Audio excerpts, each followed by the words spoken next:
मातृशक्ति, प्रेस और मीडिया से पधारे हुए हमारे सम्मानित मीडिया कर्मी,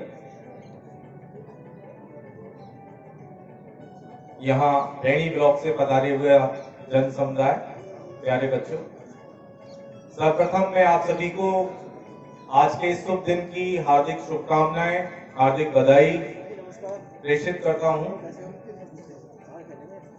जैसा विदित है, आज हम सभी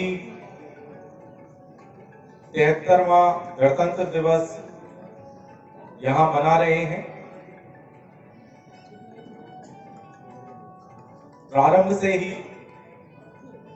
जब मैंने भी अपनी शिक्षा प्रारंभ की, बचपन में इन दो उत्सवों का बड़ा चाव रहता था, 26 जनवरी और 15 अगस्त। आज भी प्रातःकाल से ही ऐसा प्रतीत हुआ कि एक नया दिन है, एक नई सुबह है, एक नया भारत उठ रहा है, जाग रहा है, तरक्की कर रहा है। मेरा कुछ विशेष बिंदुओं पर आपसे बात करने का अनुरोध रहेगा, कुछ बातें आपसे शेयर करना चाहूंगा। प्रथम, जिस दिवस को मनाने आज हम यहाँ उपस्थित हुए हैं, भारतीय इतिहास में एक बहुत महत्वपूर्ण दिन है। गणतंत्र दिवस के नाम से हम इसे जानते हैं। हालांकि कोरोना काल चल रहा है, इसलिए गाइडलाइन के तहत बच्चों को आमंत्रित नहीं किया था, बुलाया नहीं गया था। फिर भी जानना आवश्यक है, किसी भी राष्ट्र में, देश में, किसी राज्य में जब शासन जनता द्वारा चुने हुए व्यक्तियों द्वारा चलाया जाता है, किसी राजशाही की बजाय जनता द्वारा चुने गए या निर्वाचित जनप्रतिनिधि और उनकी जो भी व्यवस्थाएं हैं वो अगर शासन चलाती हैं, उस देश को संभालती हैं, तो वो गणतंत्र के नाम से जाना जाता है। मुझे गर्व महसूस होता है कि विश्व का सबसे बड़ा लोकतंत्र, जिसे भारत कहते हैं, उसके अंदर हम स्वतंत्रता पूर्वक श्वास ले रहे हैं, अपनी गतिविधियां कर रहे हैं, अपना जीवन जी रहे हैं। तो हमें धन्यवाद देना चाहिए, आभारी होना चाहिए, कृतज्ञ होना चाहिए उस तंत्र के लिए, उस प्रणाली के लिए, उस सिस्टम के लिए, जिसके द्वारा प्रत्येक व्यक्ति को अपने चहुमुखी विकास के लिए पूरी स्वतंत्रता दी गई है। शायद ही ऐसी विविधता और स्वतंत्रता किसी अन्य राष्ट्र में उपलब्ध है। एक बड़ी धरोहर, एक बड़ी हाथी हमें मिली हुई है, इसके लिए हमें गर्व करना चाहिए। जैसा अभी कहा गया कि किसी भी ब्लॉक का, जिले का चहुमुखी विकास किया जाना चाहिए, मेरा अपना मानना है कि सर्वप्रथम व्यक्ति का चहुमुखी विकास हो। व्यक्तियों से ही समाज बनता है, समाज से ही राष्ट्र बनता है। तो ऐसी स्वतंत्रता, ऐसा सिस्टम, ऐसी प्रणाली हमें मिली है और मैं इस मौके पर नमन करना चाहूंगा अपने उन राष्ट्रीय स्वतंत्रता आंदोलन के वीर शहीदों को, उन सपूतों को, उन संविधान निर्माताओं को, जिन्होंने हमें इस खुले माहौल में स्वतंत्रता पूर्वक अपना पूर्ण विकास करने के लिए ये प्रणाली विकसित की।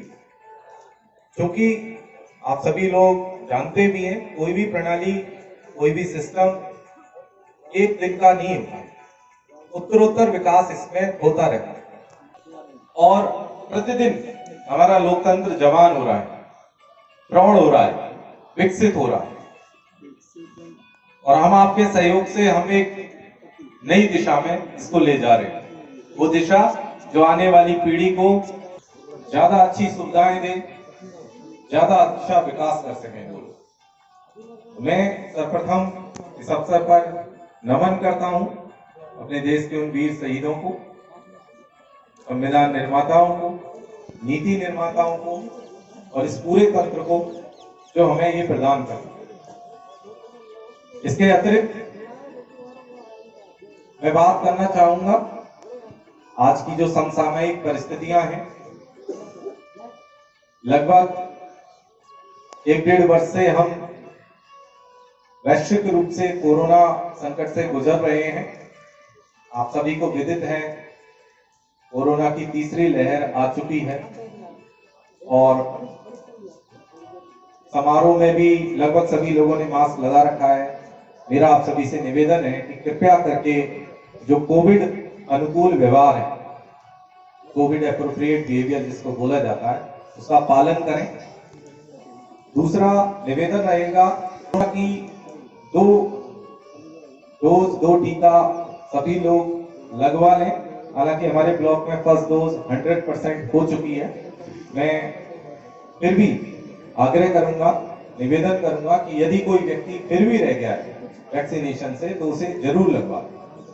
इसके साथ ही साथ जो फ्रंट लाइन वर्कर्स हैं या 60 वर्ष से ऊपर के गंभीर बीमारियों से ग्रसित लोग हैं, उनके लिए कोरोना की तीसरी डोज भी प्रारंभ कर दी गई, जिसे बूस्टर डोज या प्रिकॉशन डोज कहा जा रहा है। तो कृपया करके हमारी सभी सीएससी, पीएससी, सभी सेंटर्स पर, मेडिकल सेंटर्स पर और इवन घर घर जाकर ये डोजें, ये वैक्सीनेशन का कार्य किया जा रहा है। आप इसमें सहयोग करें और लगवा लें। सबसे अच्छा होगा कि हम सभी टीकाकृत हो जाएं, तो हम अपने समाज को, अपने बच्चों को, अपने परिवेश को इस महामारी से बचा पाएंगे। इस महामारी के दूसरे चरण में, दूसरी लहर में हमने काफी अपनों को खोया है। शायद आपको याद होगा जो सेकेंड वेव थी काफी घातक सिद्ध हो पाई थी और चुनौतियां थी, फिर भी आप सभी के सहयोग से उस चुनौती का मुकाबला किया गया था।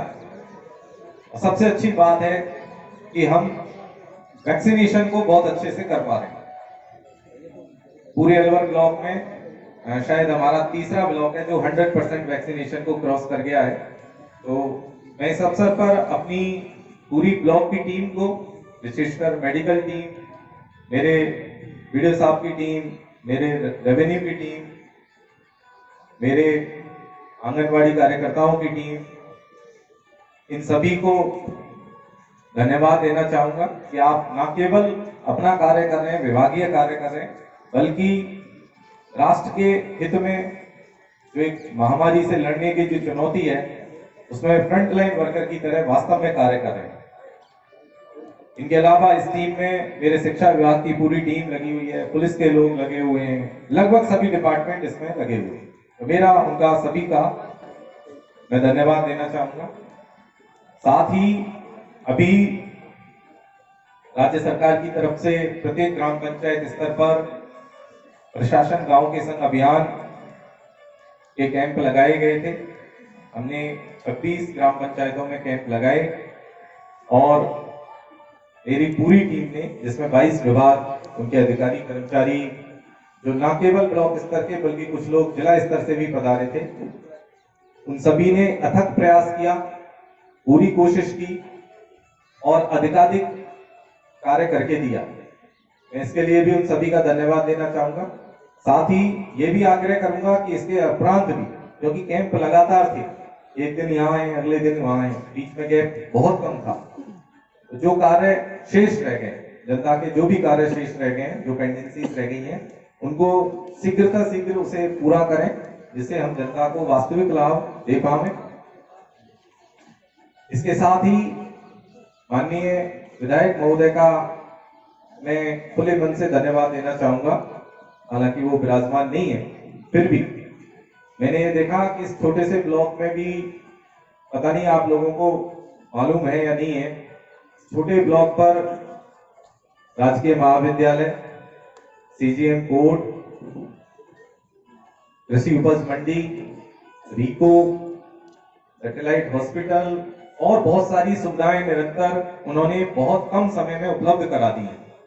पहले जो सुविधाएं जिला स्तर पर मिला करती थी, वो लगभग सारी सुविधाएं अब आपके ब्लॉक स्तर पर, उपखंड स्तर पर उपलब्ध है। तो मेरा समस्त टीम से और जनता जनार्दन से ये निवेदन रहेगा कि इन सुविधाओं का पूरा लाभ उठाएं, और ना केवल लाभ उठाएं बल्कि इसमें सहयोग भी करें।